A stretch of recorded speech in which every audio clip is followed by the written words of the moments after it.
All right, so I'm here with Mira Farka. Mira was one of my professors, econometrics, if I recall correctly. Yes. And you just recently did the economic forecast. So tell us, where do you see the economy of California going over the next few months and couple of years? So let me start with the overall U.S. economy, because in a sense that sets the trend, and the California kind of follows along. We are actually more optimistic than the consensus for a variety of reasons, and that also holds for the state and for the local economy, for Orange County in particular. First, the economy was very strong. Like, where you start is important, so the starting point is very important. The economy was very strong going into this pandemic, where we grew by was going 2.3, 2.5% GDP growth. In fact, the first quarter was meant to be 3%, quite a bit of a boost, especially after the negotiation of a trade deal with China. So payroll growth 1.7, 1.8%, very nice, very strong. Unemployment rate the lowest we've ever seen. So that matters. Debt levels very low. We've never seen anything. So household had deleveraged, banking sector had deleveraged. So things were actually moving along very nicely. But that matters because if you don't bring in a lot of baggage, even though we fell into a very deep recession during the pandemic, again, getting out of it is a lot easier if you don't carry baggage, especially if there's no credit bubbles, there's no debt bubbles, and so on. So that's number one. Number two, that kind of makes us a bit more optimistic, both for the U.S. and for Orange County economy and California to a certain extent, is that the recovery has actually been quite resilient. In fact, it surprised a lot of people to the upside. Not us. I expected the economy to do very well. uh, the recovery, when you open up the economy, when the lockdown and the shutdowns were lifted, I expected the recovery to really come back roaring, and it did. It caught a lot of people by surprise because they kind of, I don't understand why everybody's acting like this is the Great Recession. This is not the Great Recession. We don't know what this may be yet, but it's not the Great Recession. So it's been very resilient. Housing has been fantastic. Retail sales already closed the gap and are running higher than before. Vehicle sales are actually improving dramatically, V-shaped recovery. Even the stock market has been doing better, even though we see some sort of backtrack in the last couple of days. So there are some really strong sectors that will keep this economy going forward. And that's kind of like the second reason for optimism. Another reason for optimism is that, in a sense, this was a weird recession, right? It wasn't, my analogy for the forecast was this is like Breaking Bad. So just like Walter White decided to break bad on his own free will, in a Yeah, sense, this was a mandated, kind of a mandated recession by the gotcha. government. We locked down, right? Yeah. So it was sort of a free will. It was a manufactured recession, so to speak. And those tend to act and tend to have a recovery very different from the past. And the fourth main reason for optimism is that we are learning to live if they let us. And again, this harkens back to what the government will do in terms of shutdowns and future lockdowns as cases rise. But if they let us, the economy is kind of learning to grow around the virus. We're learning to live with it. And there are some very good factors. I mean, you could look at a number of statistics here, but obviously the pandemic seems to be less deadly than before, than what was feared originally. Mhm. Even though it's very contagious, certainly, but it's less deadly. That matters the most. Hospitalizations are down. Death rate has stabilized around about 1,000, so it's much less than what we saw earlier during the first wave and so on. And there's been a lot of push towards vaccines and therapeutics. So certainly there's been so science is moving in the right direction to get the economy going, because the performance of the economy really depends on what the virus is going to do. And as long as we have therapeutics and a vaccine in place, um, which we hope will be based on what the experts are saying by the first quarter, we should be in good shape. Well, yeah, and then on that front, I mean, there's already new ways to treat people who have the disease, new therapeutics that are being used. Right. So the survivability of this is going It, up. and not only that, the fatality rate is also low if you take into Right. account some of the serology tests that show. So we have the testing that is done officially, right? But we also have serology tests that show, that kind of do this informal testing where they test people for antibodies, and those show, I mean, different numbers in different cities, but In New York City is as big as 26%. In London is 13%. I mean, there's many of these studies, like 20 of these studies that have been done. But even if you take, let's take a conservative number. Let's say the infection rate so far worldwide is 5%, which is fairly conservative, 5-6%. That means 500 million people already had the disease, right? So if you look at that, we have what, 1.2 million dead. So if you do the division 1.2 by 500 million, you see that the fatality rate is much lower than what was originally feared, which is good news in a sense, even for the psyche, even from a consumer perspective, to sort of go out there and, of course, with precautions, social distancing and all that, but kind of continue on with their lives. Yeah, and I think that's the big thing, right? Going forward is that we're going to have to learn to live with this going forward, because we don't know if the vaccine is going to be effective or how effective it's going to be. We don't know if we're going to need boosters every 3 months, Right. 6 months, however often it is. And I mean, this is just part of life, I think, going forward with the kind of with the kind of economy that we have. It's a world economy. People are traveling back and forth from China to America to Europe to South America. I mean, this sort of stuff's going to happen all the time.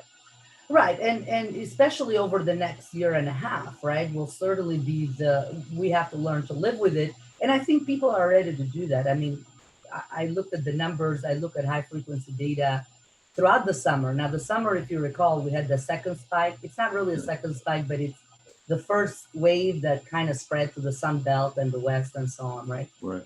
And, people, as long as there were no official lockdowns and shutdowns, and it happened a little bit in California and Arizona and Nevada, but it was lighter touch than what we saw in March. As long as people are basically let to live their own lives, like left alone to live their lives, again, with some precautions in place, because you have to have those. And like I said, social distancing, perhaps masks in the areas and so on. As long as that goes on, I think that people have already learned to live with it. Businesses have already adapted to it. They're putting things in place and sort of safety measures in place to make their customers comfortable.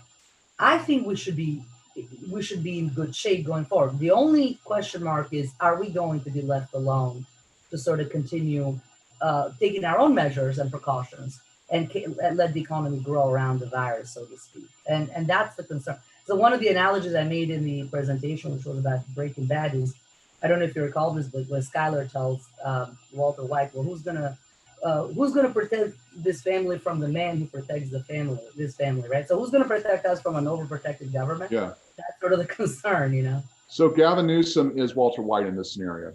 Exactly, right, okay. Yes. Right, that's a good one. You're gonna love this too, though. I had another analogy. So to be honest, another actually reason for optimism is that the fiscal and monetary response has been gangbusters. I mean, they threw the kitchen sink at this. I mean, by my account, $2.3 trillion on the fiscal side, another $2.3 trillion on the federal side. That's $4.6 trillion already awash in the economy. They're able to do more. They're able to actually get it as far as 11 trillion combined, right, to help. That's a huge amount of help. That's 50% of GDP. We've never seen this huge fiscal package. But my analogy for this, and again, it's a bit of an overreaction, I think, from the part of both Congress and the Fed. Early on, they didn't know what they were dealing with, so they just threw everything they could. Of course, this has blown up the debt, which is another story we can discuss. Yeah, I think we could talk about that later. Yeah, but certainly it is a huge, so it has helped keep the economy afloat. It has helped people sort of continue not being employed and certainly stay home. One of the interesting factors, if your listeners are interested, is, the unemployed people. I mean, you remember that they boosted the unemployment check by $600 a week extra. So I did some kind of back of the envelope calculation. Basically, 70% of people are making more in unemployment than they were making in their regular job. Now you can say, "Well, this is temporary. This is okay, right? And when it runs out, it's okay." But certainly this has helped consumer spending. About a fifth of people, I believe, that's the number I looked at, are making double the amount of money in unemployment than they were making in a regular job. So the response has been absolutely dramatic. And one of the things that my other analogy was, if Gavin Newsom is Walter White, U.S. government is Saul Goodman. Remember, Saul Goodman is the shady lawyer. Yeah. So when you get in trouble, so he's the guy who knows a guy who knows a guy. That's the guy you call when you get in trouble. So we did call our Saul Goodman when we got in trouble, and it didn't disappoint. So So that's Yeah, that's the other analogy. yeah. To that point though about people who are making more on unemployment than they were or they would be with a job. I mean, there's to use another analogy. I mean, I think that there's only so much the Keynesian bubble can expand before it bursts, though, right?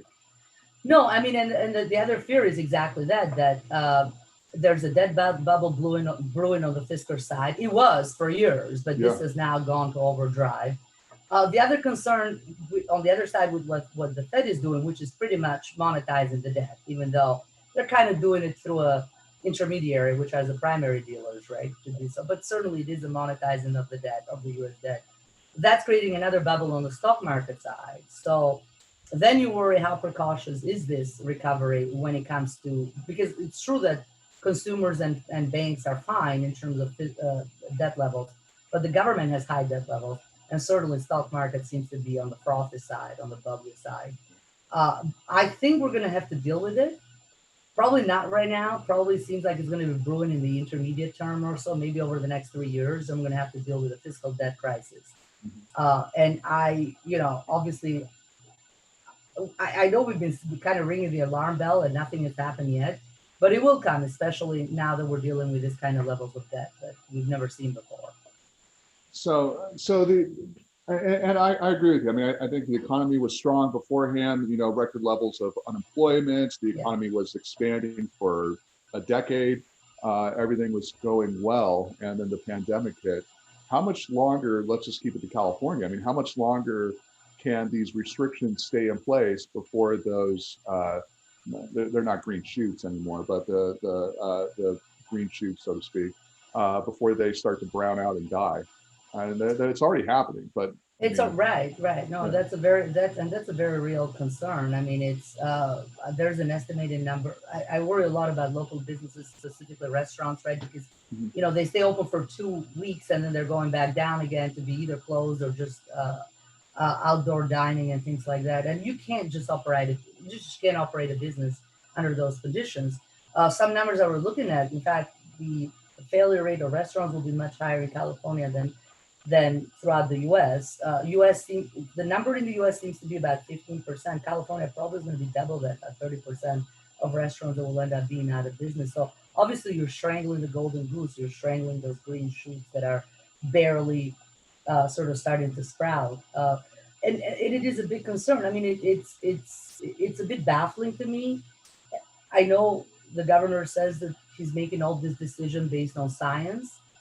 I don't understand where the science is when you keep Disney or Knott's Berry Farm closed down. I mean, Disney is a huge driver for the local economy. A lot of my students are actually employed by Disney and they've lost their jobs, right? I mean, your students too, Travis. So, Mm-hmm. uh, it, our own back of the envelope calculations show that if Disney continues to stay closed for a year, which will be basically, it's coming up March 2021, right? That's when they close. March 2020, so in a year will be next March. We will lose about Orange County about $3 billion in overall economic activity. Southern California overall $5 billion. That's a huge amount. That's a huge number that will eventually impact other businesses right around, obviously. So it's not just business. These are also, it's not just Disney itself. It's the restaurants, the local hotels, and so on that are going to be hurt dramatically from this. So I don't understand why Disney can operate in Florida but can't operate here. I don't know what's different. Well, yeah, and that's the thing I was going to bring up. I mean, there hasn't been any outbreaks from No. Disney World. I don't think any of the employees have gotten it. If there have been, I haven't seen it. Maybe a couple. I don't know. But there are ways to run this stuff. I mean, just to your point, I mean, Disney's closed. So many of these restaurants are closed, and those have cascading effects. It affects every local supplier that works with Disneyland. The Angels, all the sports teams obviously in the area. I mean, they're not able to run their business, and so all these little small businesses, they're on hiatus, and they're probably going to be, they're dead. Many of them will be, I think, and that's. No, it is very concerning. Yeah, and so that's why I'm optimistic about the organic growth of the economy. I'm a bit more pessimistic when it comes to decision making about are we going to stay open, because again, that's not up to us. These are made by government edict, right? And that would actually could potentially lead to a very protracted recovery as opposed to a quicker recovery, which is kind of what our baseline scenario shows. In the baseline scenario for the U.S. economy, but also for the local economy, we have kind of like a V, like a lazy V, if you will. So a huge third quarter and a little bit more of a tapering off. And the tapering off accounts exactly uh, for these government edicts about localized shutdowns and sort of localized closures that you may see in businesses. Again, I don't expect to see us going back to where we're in March, where this blanket shutdowns. But even the localized closures should, which we do expect, unfortunately, should be done more targeted than what they're being done. It's a bit more heavy-handed right now, and that's the problem. I label this in the forecast the 90% economy because even absent of any government intervention, right? Any government closures, you are still going to see people being a bit more wary about, let's say, taking that flight elsewhere or traveling across. So travel, leisure, and hospitality will still have a bit of a rough time, or even the contact services that have a contact sort of they're contactful, if you will. Right? So face-to-face services will still be a bit more muted than what they would be absent the pandemic, but certainly not to the extent that government edicts will actually that will be exacerbated by the government edicts. And government closures, which is the worry. Yeah, I mean, for my part, I mean, I've been going out more and more as this has dragged on. So I mean, Right. like last week, I went to a few different places, had dinner over in downtown Fullerton, went to get coffee, stuff like that. Had meetings with people, but I don't know. I mean, I still get the sense that there's so many people that they think that if they are in touch or in contact or in close contact with somebody for more than like a half a minute, they're Right. going to get deadly sick and they're going to die. I mean, that's And it hasn't helped that the media has kind of sort of obfuscated a lot of the issue around the virus. I mean, again, if you look at the numbers, any critical view of the numbers will show you, as I mentioned, this is fatal for some segment of the of population, the very elderly, those with underlying conditions. right. For the rest of us, it's not good. It's not deadly, or on average, it's not deadly. It won't even. I mean, most people don't even have symptoms, right? So as long as you know the numbers a little bit, I do know some people who have still not left their home, which is odd. But by and large, a lot of people. I mean, I spoke in the forecast and I said, look, I showed pictures from all over the U.S. I mean, pictures in Newport Beach. The beaches were teeming with people in July. When the bars were open for a split second in early June, they were filled. You go to New York City, you have street parties all August long, right? So people are itching to actually go out there. Most people. Now, again, they may be a little bit. They may postpone that trip to the Caribbean, perhaps, or that trip to Europe. And part of it is because there are restrictions in place for travel. But that's why I'm giving sort of a leeway of about 10%, right? So this is going to be a 90% economy, accounting for those people who are a bit skittish and maybe want to shun the sort of contact with other people. But certainly, this is not 90% of the economy is going to move on, is going to continue to live their lives as long as they're left alone to do so. No, I agree. Now, the thing that does concern me about all of this, though, is that with that 90% economy, like our jobs are okay. I mean, we're continuing on. We're going to be virtual, until fall of next year? Well, that's another That's scary another, thought. that's another thing to talk about. But like, when I look at the statistics, I mean, the people that are hurt are our students, are people who don't have a college education. So the recently graduated, the recently minted bachelor's holders, the people who don't have jobs, the people who don't have a higher education. I mean, they're hurting right now. So I mean, like, what's the outlook for those kinds of jobs? No, it's a very good point. In fact, I looked at some numbers based on income by wages, right? So if you look at employment by wages, so if those that make more than 60,000 versus those that make less than 60,000, if you look at the numbers since the recovery started, those that make more than 60,000 are back up to basically above pre-pandemic a little bit above, levels. right? Yeah. The employment is above. For those who make less than 60,000, they're down by 20%. So they lost 20% of their workforce, right? So obviously, this is a very lopsided recession and recovery, and you very rightly point out it's hurt the most, those with low income. Of course, leisure hospitality is one of the main sectors that got hurt. That tends to be low income, right? Um, but also, as you mentioned, I mean, those who have low levels of education, it's the fact that the access to education is more open to those who have more money. Even this online Zoom teaching, there's a lot of articles that are written that is hurting the sort of the underprivileged, right? I mean, they're the one that have problems with internet. Those are the ones that may not have internet. They may not have the high tech gadgets to be able to get online learning.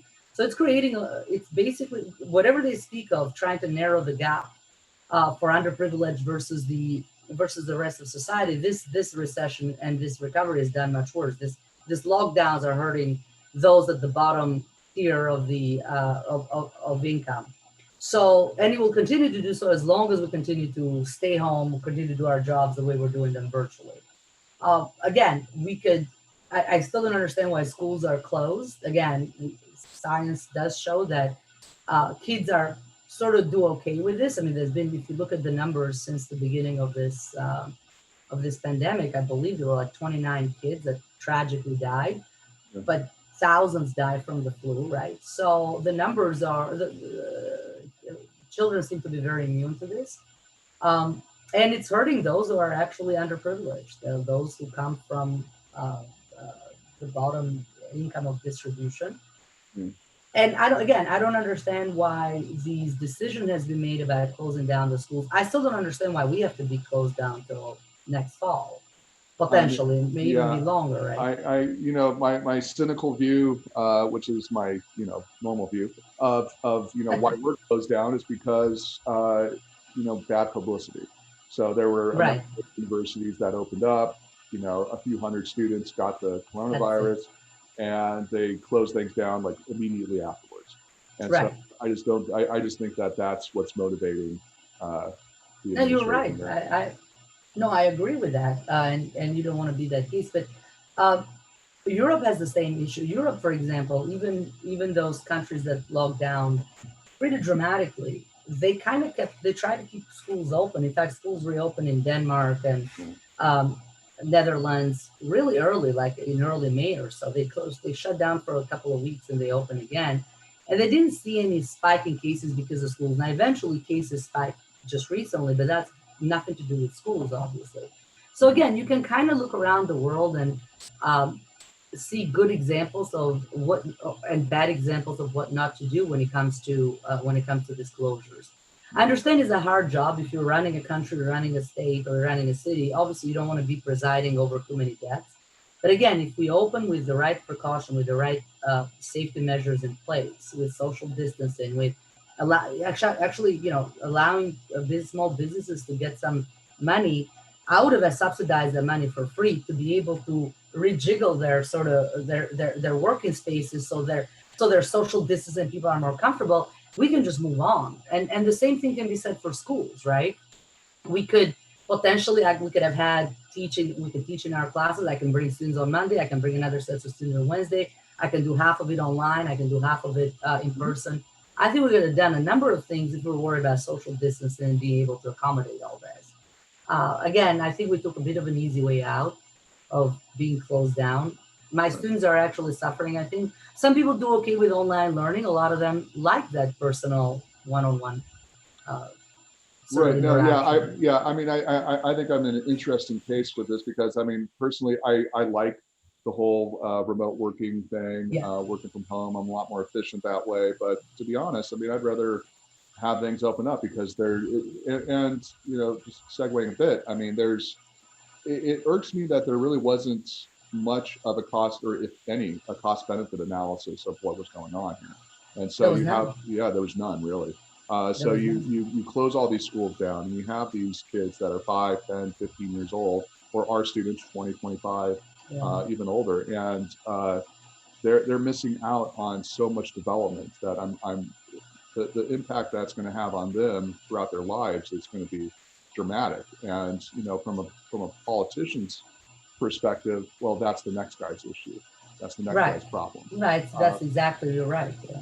but I mean, for all these students, and I've done a couple of guest spots at like local high schools for the competition we're running right now. but they were half in, half out. So that was at least a positive sign in my perspective. Right. But I mean, I just don't think that anybody has anybody in power, at least in California, has really taken that into consideration. So No, that's an issue for me. I agree, and I actually make this argument in the report that not only there was no clear cost benefit analysis, right? Because so we're saving lives, but at what cost, right? Right. The Well, yeah, economic cost and you're everything saving else, lives from the right? coronavirus, but From the you're costing coronavirus, lives, yeah, other ways. Yeah, otherwise as well, right? I mean, this is, of course, coronavirus has killed way more businesses than it's killed people, right. for example. So, but not only that, another problem, another gripe that I have is the communications of all this. I mean, it's not even clear what we're trying to do. I mean, what's the goal? At first, they told us we flattened the curve, which we pretty much leveled the economy by doing that. But then they start talking about mitigation, suppression. So there's this number of terminology that they cycled through without properly defining it. And the goal seems to be shifting. First was let's not overwhelm the hospitals. Very worthy goal. I'm all for it, right? Thankfully, we never did. Not a single person was denied a ventilator. We have now I mean, at the worst, I believe there was 7,000 ventilators used throughout the U.S. We have a capacity about 45,000. So those are all good news, right? We actually they rebuilt on the fly all this medical facilities, all these hospitals. They never were overrun. In New York City, I remember the Javits Center, I think they had a capacity of 3,000 beds. I believe 280 were used. Great news, right? I mean, we didn't Right. overwhelm the healthcare system. They said they sent the ship in LA, and again, it was, I believe it was 1,000 beds, and I think that about 178 were used. Again, great news. We didn't overwhelm the healthcare. The problem is that then later on, the focus shifted from let's not overwhelm the medical system to, I think, as I understand it correctly now, let's have zero cases, which is a completely crazy and sort of uh, an unsurmountable sort of hurdle to be able to hold, to be able to meet. So you don't open the economy just because you have to have zero infection cases or whatever. We have some other standards in California now. So it's like 2 per 100,000 and so on. But nonetheless, it seems to me like it's really, really low number, and it's very hard to actually overcome. So again, none of these were well explained, and none of this was actually. And I almost feel like the goalpost kept shifting over time, right? Let's Yeah. not overwhelm the healthcare system is one thing. Let's try to mitigate and have now we're moved to suppression where we suppress the virus below a certain number per 100,000 people. But again, all of this seemed to be a little bit unrealistic given where we are with this disease and given the spread and the infectiousness of this disease.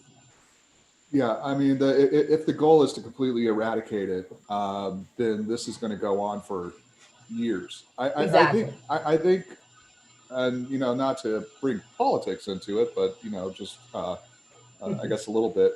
But I think the current political atmosphere is definitely having a huge effect on the response to this. So, He has uh, amplified it for sure. Yes, it seems to me that it's amplified. It'll be interesting to see whether attitudes shift after the election, one way or another, right?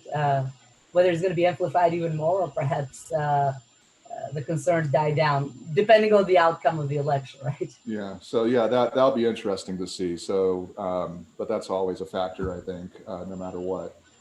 So you're confident that the economy is going to start doing much better, already is, and that just because the economy was doing well beforehand, that Yeah. hasn't been erased.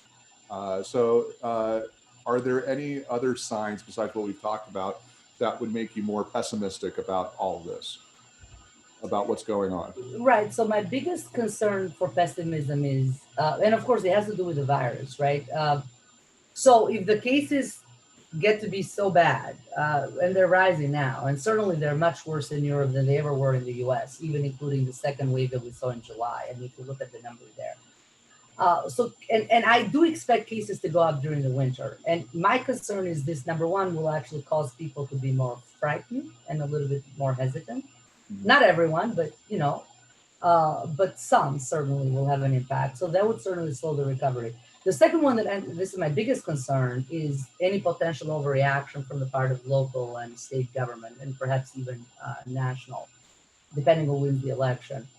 Where again, I assign to this a very low probability, but I worry that there may be an impulse to go back to the broad blanket shutdown of March and April, where nothing was gained other than just a complete disastrous impact on the economy. And I don't think this will happen. I think implicitly, even the most zealous of politicians seem to have learned a lesson that, those blanketed shutdowns perhaps were a mistake. I mean, they haven't said so, but the fact that during the second wave in July, we didn't see this overreaction, we didn't see this stay-at-home orders that were issued throughout. It kind of makes me think it was an implicit or tacit sort of agreement that, yeah, we got it wrong the first time. So I worry about that. It's a low probability event of a blanketed shutdown, but it's something that concerns me. And even if you do targeted and localized closures, the worry is how deep, and how much leeway do you give businesses to kind of move on with their lives? So it's the micromanagement on the part of the state and local government that concerns me. All right. I think we're bumping up against the time limit here. Is there anything else you would like to talk about? No, all I want to say is let's hope we go from breaking bad to breaking right. Did you say that at the yeah, okay. I did. Well, I actually ended with another quote, which is I believe is Walter White, who said that the universe is random, it's chaos, it's not predetermined or something. I said, well, let's hope that our next encounter with the universe is luckier than the last one, because we really got hit with a very bad negative shock. Yeah, that's that whole Heisenberg uncertainty principle up the there. Heisenberg right? Uncertainty. I mentioned that. Yeah, very good. Yes. Yeah, yes, so absolutely. Yeah, I mean, I've talked to some people. I'm hoping that the alternate version of our reality is a little bit more sane, and people have learned how to deal with this. But our reality is a little tilted, I think. It is, and I mean, unfortunately, it's not. When I'm asked to talk about this, it's not necessarily. I'd like to keep it based on economic statistics and numbers, but of course, a lot of that depends on the policy response and political response. And I hate to talk about political side of it, but but we kind of have to take it into account. So the biggest concern, and the biggest concern is exactly whether there is a political overreaction to an increase in cases, which I'm pretty sure we're going to see throughout the winter. Instead of educating people to kind of learn to live with it and kind of have the economy grow around this virus, again, move on, assume it as a background risk.